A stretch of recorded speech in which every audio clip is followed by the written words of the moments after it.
ವೀಕ್ಷಕರೇ ನಮಸ್ಕಾರ. ಶ್ರೀ ವೇದಂ ಆಯುರ್ವೇದ ಆಸ್ಪತ್ರೆ, ಪದವ ಹೈಸ್ಕೂಲ್ ರೋಡ್, ಯಯ್ಯಾಡಿ, ಮಂಗಳೂರು ಇವರು ಅರ್ಪಿಸುವ ಆಯುರ್ಧಾಮ ವೈದ್ಯರೊಂದಿಗಿನ ಸಂವಾದ ಕಾರ್ಯಕ್ರಮ. ಇವತ್ತಿನ ಸಂವಾದ ಕಾರ್ಯಕ್ರಮದಲ್ಲಿ ಬೇಸಿಗೆಯ ಬೇಗೆಯಲ್ಲಿ ಆಯುರ್ವೇದದ ಜೀವನ ಪದ್ಧತಿ ಈ ವಿಷಯದ ಬಗ್ಗೆ ಮಾತಾಡ್ತಾ ಇದ್ದೇವೆ. ಸೊ ಈ ವಿಷಯದಲ್ಲಿ ನಮಗೆ ಎಂದಿನಂತೆ ಡಾಕ್ಟರ್ ಕೇಶವರಾಜರವರು ಮಾಹಿತಿಯನ್ನು ನೀಡ್ತಾರೆ. ನಿಮ್ಮ ಕಾರ್ಯಕ್ರಮಕ್ಕೆ ಸ್ವಾಗತ ಮಾಡ್ತಾ ಇದ್ದೇನೆ. ನಮಸ್ತೆ. ಕೇಶವರಾಜರವರೇ, ಬೇಸಿಗೆ ಬಿಸಿಲು ನಮ್ಮನ್ನು ಕುದಿಸಿ ಇಡ್ತಾ ಇದೆ. ಅಂದರೆ ನಾವೇ ಅಂದರೆ ಬೇರೆ ಎಲ್ಲ ಬೆಂದು ಹೋಗ್ತದೆ ಅಂತ ನಾವೇ ಬೆಂದು ಹೋಗ್ತಾ ಇದ್ದೇವೆ ಅನ್ನೋಂಥ ಪರಿಸ್ಥಿತಿ ಬಂದಿದೆ. ಸೊ ಇನ್ನು ಫ್ಯೂಚರ್ನಲ್ಲಿ ಇನ್ನೂ ಹೆಚ್ಚಾಗುವ ಸಾಧ್ಯತೆಗಳಿದ್ದಾವೆ. ಸೊ ಆ ದೃಷ್ಟಿಯಲ್ಲಿ ನಾವು ನಮ್ಮ ಆರೋಗ್ಯದ ಕಡೆ ನಾವು ಹೆಚ್ಚು ಗಮನವನ್ನು ಕೊಡಬೇಕಾಗ್ತದೆ. ಸೊ ಈಗಿರುವಾಗ ನಮಗೆ ಅಂದರೆ ಒಂದು ಸುಸಜ್ಜಿತ ಜೀವನ ಪದ್ಧತಿ ಬೇಕು ಅಂತ ಅನ್ನಿಸ್ತದೆ ನಮಗೆ. ಈ ಸಮಯದಲ್ಲಿ, ಬೇಸಿಗೆ ಸಮಯದಲ್ಲಿ ಇದಕ್ಕೆ ಏನು ಸಲಹೆ ಕೊಡ್ತೀರಿ? ನೋಡಿ, ಇದಕ್ಕೆ ನಾವೀಗ ವಸಂತ ಋತು ಅಂತ ಕರಿತೇವೆ, ಅಥವಾ ಇದೀಗ ಉತ್ತರಾಯಣದ ಸಮಯ. ಈ ಸಮಯದಲ್ಲಿ ಸೂರ್ಯನ ತಾಪಮಾನ ತುಂಬ ಜಾಸ್ತಿ ಇರ್ತದೆ. ಇದು ಉದಾಹರಣೆಗೆ ಈ ವರ್ಷ ನಾವು ಹೇಳುದಿದ್ರೆ, ನನಗೆ ತಿಳಿದ ಪ್ರಕಾರ ಮಂಗಳೂರಲ್ಲಿ 1 ರಿಂದ 2 ಡಿಗ್ರಿಯಷ್ಟು ಜಾಸ್ತಿ ತಾಪಮಾನ ದಾಖಲಾಗಿದೆ ಅಂತ. ಎಂದಿಗಿಂತ ಪ್ರತಿ ವರ್ಷಕ್ಕಿಂತ ಹೆಚ್ಚಿನ ತಾಪಮಾನ ದಾಖಲಾಗಿದೆ. ಇದಕ್ಕೆ ಬೇರೆ ಬೇರೆ ಕಾರಣಗಳಿದೆ. ನಾವು ಹೇಳಿದ್ರೆ ನಾವು ಗ್ರೀನರಿ ಕಡಿಮೆ ಆಗಿದ್ದಾಗಿರ್ಬೋದು, ನೀರಿನ ಹೊರತೆ ಕಡಿಮೆ ಆದ, ಇದೆಲ್ಲವೂ ಕೂಡ ಕಾರಣ ಆಗಿರುತ್ತೆ. ಹೌದು, ಕಾಂಕ್ರೀಟೀಕರಣ ಅಂತ ಹೇಳುವಂಥದ್ದು ಪ್ರತಿಯೊಂದು ಕೂಡ. ಆದರೆ ಈ ಬಿಸಿಲಿನ ತಾಪಮಾನದಿಂದಾಗಿ ಮನುಷ್ಯನಲ್ಲಿ ಬೇರೆ ಬೇರೆದಂತಹ ಚೇಂಜಸ್ಗಳಾಗ್ತದೆ, ಅಥವಾ ಮನುಷ್ಯನಿಗೆ ಸಾಮಾನ್ಯ ಜೀವನ ಪದ್ಧತಿಯನ್ನು ನಡೆಸ್ಕೊಂಡು ಹೋಗ್ಲಿಕ್ಕೆ ಕೂಡ ತುಂಬಾ ಕಷ್ಟ ಆಗ್ತದೆ. ಇದಕ್ಕೆ ನಾವು ಏನ್ ಮಾಡ್ಬೋದು? ನಮ್ಮ ಆಯುರ್ವೇದದಲ್ಲಿ ಬಹಳ ಚೆನ್ನಾಗಿ ಇದರ ಬಗ್ಗೆ ಎಕ್ಸ್ಪ್ಲೇನ್ ಮಾಡಿದ್ದಾರೆ. ಅಂದ್ರೆ ವಸಂತ ಋತು ಅಂತ ಹೇಳುವಂಥದ್ದು ಹೇಗೆ, ಅದಕ್ಕೆ ಏನ್ ಮಾಡಬೇಕು ಅಂತ ಹೇಳುವಂಥದ್ದು. ನೋಡಿ, ಆಯುರ್ವೇದದಲ್ಲಿ ನಾವು ಎರಡು ಉತ್ತರಾಯಣ ಮತ್ತು ದಕ್ಷಿಣಾಯಣ ಅಂತ 2 ಆಯನಗಳನ್ನು ನಾವು ಎಕ್ಸ್ಪ್ಲೇನ್ ಮಾಡ್ತೇವೆ. ಇದರಲ್ಲಿ ಉತ್ತರಾಯಣದಲ್ಲಿ ಈ ಶಿಶಿರ, ವಸಂತ, ಗ್ರೀಷ್ಮ ಅಂತ ಹೇಳುವ 3 ಋತುಗಳು ಬರ್ತದೆ. ಶಿಶಿರ ಋತು ಅಂತ ಹೇಳುವಂಥದ್ದು ನಮಗೆ ಜನವರಿಯಿಂದ ಪ್ರಾರಂಭ ಆಗುವಂಥ ಋತುಗಳನ್ನು ನಾವು ಹೇಳ್ಬೋದು. ಜನವರಿ ಸಮಯವನ್ನು ಹೇಳ್ಬೋದು, ಅಥವಾ ಡಿಸೆಂಬರ್ ಮತ್ತು ಜನವರಿ ಚಳಿಗಾಲದಿಂದ ಮುಗಿಸಿದಂತಹ ಸಮಯಕ್ಕೆ ನಾವು ಅದಕ್ಕೆ ಶಿಶಿರ ಋತು ಅಂತ ಕರಿತೇವೆ. ಇದು ವಸಂತ ಋತು ಪ್ರಾರಂಭ ಆಗಿದೆ ಈಗ. ಅಂದರೆ ಫೆಬ್ರವರಿ, ಮಾರ್ಚ್, ಏಪ್ರಿಲ್ ಈ ಸಮಯದಲ್ಲಿ ವಸಂತ ಋತು ಆಗ್ತಾ ಇರ್ತದೆ. ಈ ವಸಂತ ಋತು ಮುಂದೆ ಬರುವಂಥದ್ದು ಗ್ರೀಷ್ಮ ಋತು. ಇದು ಎಲ್ಲವೂ ಕೂಡ ನಮಗೆ ಗ್ರೀಷ್ಮ ಮತ್ತು ವಸಂತ ಮತ್ತು ಗ್ರೀಷ್ಮ 2 ಋತುಗಳು ಕೂಡ ಅತಿಯಾದಂತಹ ಟೆಂಪರೇಚರ್ ಅಥವಾ ಅತಿಯಾದಂತಹ ಬೇಸಿಗೆ ನಮಗೆ ಅನುಭವಕ್ಕೆ ಬರುವಂತಹ 2 ತಿಂಗಳುಗಳು ಅಂತ ಕರಿಬಹುದು. ಅದು ಇಂಗ್ಲಿಷ್ ಕ್ಯಾಲೆಂಡರ್ ನಾನು ಹೇಳೋದಿದ್ರೆ ಮಾರ್ಚ್ ಮತ್ತು ಏಪ್ರಿಲ್ ಮತ್ತು ಮೇ, ಈ 3 ತಿಂಗಳುಗಳಲ್ಲಿ ನಮಗೆ ಅತಿಯಾದಂತಹ ಬೇಸಿಗೆ ನಮಗೆ ಅನುಭವಕ್ಕೆ ಬರ್ತದೆ. ಇದು ಉತ್ತರಾಯಣದಲ್ಲಿ ಒಂದು ಸಮಯ ಅಂತ ನಾವು ಕರಿತೇವೆ. ಹಾಗೆ ದಕ್ಷಿಣಾಯನ ಅಂತ ಹೇಳುವಂಥದ್ದು ನಮಗೆ, ಅದಕ್ಕೆ ನಾವು ವಿಸರ್ಗ ಕಾಲ ಅಂತ ಕರಿತೇವೆ. ಅದರಲ್ಲಿ ನಮಗೆ ವರ್ಷಾ ಋತು, ಶರದ್ ಋತು, ಹೇಮಂತ ಋತು, ಮುಂದಿನ ಇದರಲ್ಲಿ ನಮಗೆ ಮಳೆಗಾಲದ ಸಮಯಕ್ಕೆ ನಾವು ಅದಕ್ಕೆ ವಿಸರ್ಗ ಕಾಲ ಅಂತ ಕರೆಯುವಂಥದ್ದು. ಆ ಸಮಯದಲ್ಲಿ ನಮಗೆ ಶರೀರಕ್ಕೆ ಬೇಕಾದಷ್ಟು ಶಕ್ತಿಯನ್ನು ಸೇರಿಸಿಕೊಂಡು ಹೋಗುವಂಥದ್ದು ಹೇಳ್ತೀವಿ ನಾವು. ಉದಾಹರಣೆಗೆ ನಾವು ಕಳೆದ ಸಂಚಿಕೆಯಲ್ಲಿ, ಮೊದಲಿನ ಸಂಚಿಕೆಯಲ್ಲಿ ಹೇಳಿದ ಹಾಗೆ ಆಟಿ ತಿಂಗಳು ಅಂತ ಹೇಳುವಂಥದ್ದು, ಈ ಮಳೆಗಾಲದ ಸಮಯಕ್ಕೆ ನಾವು ಅದಕ್ಕೆ ಬೇರೆ ಆಹಾರ ಪದ್ಧತಿಯಲ್ಲಿ ಬೇರೆ ಬೇರೆ ರೀತಿಯಂತಹ ಚೇಂಜಸ್ ಇರ್ತದೆ. ಇದು ಪ್ರಧಾನವಾಗಿ ಉತ್ತರಾಯಣ ಸಮಯದಲ್ಲಿ ಬರುವಂಥದ್ದು ಆದಾನ ಕಾಲ ಅಂತ ಹೇಳ್ತೇವೆ. ಶರೀರದ ಶಕ್ತಿಯನ್ನು ಕಳ್ಕೊಳ್ಳುವಂಥ ಸಮಯ, ಅಥವಾ ಸೂರ್ಯನ ಅತಿಯಾದಂಥ ತಾಪಮಾನ ಬೀಳುವಂಥ ಸಮಯ. ಆಯುರ್ವೇದದಲ್ಲಿ ನಾವು ಹೇಳಿದ್ರೆ ಚಂದ್ರಮ ಅಥವಾ ಚಂದ್ರನ ಬೆಳಕು ಕಡಿಮೆ ಆಗಿರ್ತದೆ ಅಂತ ಹೇಳಿದ್ರೆ, ಆಕ್ಚುಲಿ ಚಂದ್ರನ ಬೆಳಕು ಕಡಿಮೆ ಆಗಿರುವುದಲ್ಲ, ಚಂದ್ರ ಅಂತ ಹೇಳುವಂಥದ್ದು ನಮ್ಮ ಆಯುರ್ವೇದದಲ್ಲಿ ಹೇಳ್ತೇವೆ ಶಕ್ತಿಯನ್ನು ಕ್ರೋಢೀಕರಣ ಮಾಡುವಂಥದ್ದು ಅಥವಾ ತಂಪು, ಶರೀರಕ್ಕೆ ತಂಪನ್ನು ಕೊಡುವಂಥದ್ದಕ್ಕೆ ನಾವು ಚಂದ್ರನಿಗೆ ಹೋಲಿಸ್ತೇವೆ. ಸೂರ್ಯ ಬೇಸಿಗೆ, ಶಕ್ತಿ, ಶಾಖ, ಉಷ್ಣಗುಣ, ಈ ಥರದ ಇದಕ್ಕೆ ನಾವು ಉದಾಹರಣೆ ಕೊಡ್ತೇವೆ. ಇಲ್ಲಿ ನಾವು ಆಯುರ್ವೇದದಲ್ಲಿ ಏನು ಹೇಳ್ತೇವೆ ಅಂತ ಹೇಳಿದ್ರೆ, ವಾತ ಜಾಸ್ತಿ ಆಗಿರ್ತದೆ ಅಂತ ಹೇಳಿದ್ರೆ ಗಾಳಿ ಜಾಸ್ತಿ ಆಗಿರ್ತದೆ. ಇದರಿಂದಾಗಿ ಏನಾಗ್ತದೆ ಅಂದರೆ ಬಿಸಿಲು ಜಾಸ್ತಿ ಆಗಿರುವಂಥದ್ದು, ರೂಕ್ಷತಾ ಅಂತ ಹೇಳ್ತೀವಿ. ವಾತಾವರಣದಲ್ಲಿ ಸೆಕೆ ಜಾಸ್ತಿ ಆಗಿರುವಂಥ ರೂಕ್ಷ ಗುಣ, ಅಥವಾ ಡ್ರೈನೆಸ್ ಜಾಸ್ತಿ ಅಂತ ಹೇಳ್ಬೋದು. ಒಣಗಿಸುವ ಗುಣ ಅಂದ್ರೆ ಸೂರ್ಯನ ತಾಪಮಾನಕ್ಕೋಸ್ಕರ ಒಣಗಿಸುವ ಗುಣಗಳು ಸಹಜವಾಗಿ ನಮಗೆ ಕಾಣ್ತವೆ. ನೋಡಿ, ಚರ್ಮದಲ್ಲಿ ಬರುವಂತಹ ಕೆಲವೊಂದು ಮೈಯಲ್ಲಿ ಸುಕ್ಕು ಕಟ್ಟುವಂತಾಗಿರ್ಬೋದು, ಚರ್ಮಕ್ಕೆ ಕೆಲವೊಂದು ಬಿಸಿಲುಗಳು ಜಾಸ್ತಿ ಆಗುವಂತಾಗಿರ್ಬೋದು, ಅದೇ ರೀತಿ ತಲೆ ಸುತ್ತು ಬರುವಂತದ್ದಾಗಿರ್ಬೋದು. ಶರೀರದ ಒಳಗಡೆ ಕೂಡ ನಮಗೆ ಈ ವಾತಾವರಣದಲ್ಲಿ ಏನ್ ಚೇಂಜಸ್ ಆಗ್ತದೋ ಅದೇ ರೀತಿ ಶರೀರದ ಒಳಗಡೆ ಕೂಡ ಆಗ್ತದೆ. ಅಂದ್ರೆ ನಾವು ನಮಗೆ ಹೊರಗೆ ಏನು ಅಂದ್ರೆ ನಮ್ಮ ಚರ್ಮದಲ್ಲಿ ಬದಲಾವಣೆ ಸಹಜವಾಗಿ ಕಾಣುತ್ತೆ, ಹೊರಗೆ ಕಾಣ್ತಾ ಇದೆ ಅಂದ್ರೆ ಒಳಗೂ ಕೂಡ ಏನೋ ಆಗ್ತಾ ಇದೆ. ನೋಡಿ, ಶರೀರದ ಒಳಗಡೆ ನೀರಿನ ಅಂಶ ಕಡಿಮೆ ಆಗಿರುವಂಥದ್ದು ಈ ಏಪ್ರಿಲ್ ಮೇ ಸಮಯದಲ್ಲಿ, ಬಿಸಿಲಿರುವ ಸಮಯದಲ್ಲಿ ಮೂತ್ರಕ್ಕೆ ಸಂಬಂಧಪಟ್ಟ ತೊಂದರೆಗಳು, ಕಿಡ್ನಿಗೆ ಸಂಬಂಧಪಟ್ಟ ತೊಂದರೆಗಳಾಗಿರ್ಬೋದು, ಹೊಟ್ಟೆಗೆ ಸಂಬಂಧಪಟ್ಟ ತೊಂದರೆಗಳಾಗಿರ್ಬೋದು, ಇದೆಲ್ಲವೂ ಕೂಡ ಕಾಣಿಸಿಕೊಳ್ಳುವಂಥ ಸಮಯ. ಹೇಗೆ ಮಳೆಗಾಲದಲ್ಲಿ ಹೆಚ್ಚಾದಂಥ ಈ ಪಕ್ಷಾಘಾತ ಅಂತ ನಾವು ಏನು ಕರಿತೇವೆ, ಪ್ಯಾರಾಲಿಸಿಸ್ ಅಟ್ಯಾಕ್ಸ್ಗಳು ಬರುವಂಥದ್ದಾಗಿರ್ಬೋದು, ಈ ಥರ ವಾತ ತೊಂದರೆಗಳು ಕಾಣಿಸಿಕೊಳ್ಳುವಂಥದ್ದು, ಇದರಲ್ಲಿ ಕಫದಿಂದಾಗಿ ಕಾಣಿಸಿಕೊಳ್ಳುವಂಥದ್ದು. ಯಾಕೆಂತ ಹೇಳಿದ್ರೆ, ನಾನು ಹೇಳಿದೆ ನಿಮಗೆ, ಶಿಶಿರ ಋತು ಅಂತ ಹೇಳುವಂಥದ್ದು ತಣ್ಣಗಿರುವಂತಹ ಸಮಯ.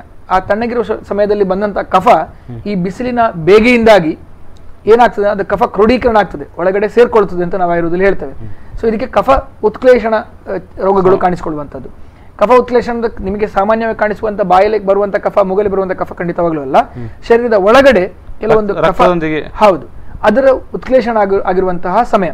ಚರ್ಮದಲ್ಲಿ ತುರಿಸುವಿಕೆ ಕಾಣಿಸಿಕೊಳ್ಳುವಂಥದ್ದು, ಚರ್ಮದಲ್ಲಿ ಕೆಲವೊಂದು ಗುಳ್ಳೆಗಳು ಕಾಣಿಸಿಕೊಳ್ಳುವಂಥದ್ದು, ಇದೆಲ್ಲವೂ ಕಾಣ್ತದೆ. ಅದೇ ರೀತಿ ನೀವು ನೋಡಿರ್ಬೋದು ಉಸಿರಾಟಕ್ಕೆ ಸಂಬಂಧಪಟ್ಟಂತಹ ಕೆಲವೊಂದು ಕಾಯಿಲೆಗಳು, ಎಲರ್ಜಿಯನ್ನು ಕಾಣಿಸ್ಕೊಳ್ಳೋದು. ನಿಮಗೆ ಸಾಮಾನ್ಯವಾಗಿ ಹೇಳಿದ್ರೆ ಎಲರ್ಜಿ ಕಾಣಿಸ್ಕೊಳ್ಳೋದು, ತುಂಬ ಸೀನು ಬರುವುದು, ಬೆಳಿಗ್ಗೆ ಎದ್ದ ತಕ್ಷಣ ತುಂಬ ಸೀನು ಬರುವಂಥದ್ದು, ಕಣ್ಣಲ್ಲಿ ತುರಿಕೆ, ಅದೇ ರೀತಿ ಅಸ್ತಮಾದ ಸಡನ್ ರಿಕರೆಂಟ್ ಅಟ್ಯಾಕ್ಸ್ಗಳು ಬರುವಂಥದ್ದು, ಇದೆಲ್ಲವೂ ನಮಗೆ ಕಾಣಿಸ್ಕೊಳ್ಳುವಂಥ ಸಮಯ ಈ ವಸಂತ ಋತು ಅಂತ ಹೇಳ್ತೇವೆ ನಾವು.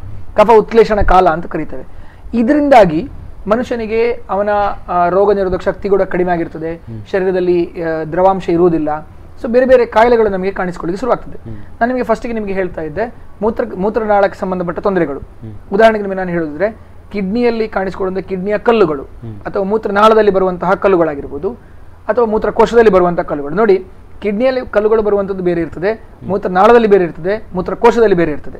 ಬ್ಲಾಡರ್ ಸ್ಟೋನ್ ಅಂತ ಕರಿತೇವೆ, ಯುರೇಟರ್ ಸ್ಟೋನ್ ಅಂತ ಕರಿತೇವೆ, ಏನು ಕಿಡ್ನಿ ಸ್ಟೋನ್ಸ್ಗಳು, ರೀನಲ್ ಕ್ಯಾಲ್ಕುಲಸ್ ಅಂತ ಕರೀದು, ಯುರೇಟರ್ ಕ್ಯಾಲ್ಕುಲಸ್, ಅದೇ ರೀತಿ ಬ್ಲಾಡರ್ ಕ್ಯಾಲ್ಕುಲಸ್ ಅಂತ ಹೇಳುವಂಥದ್ದು.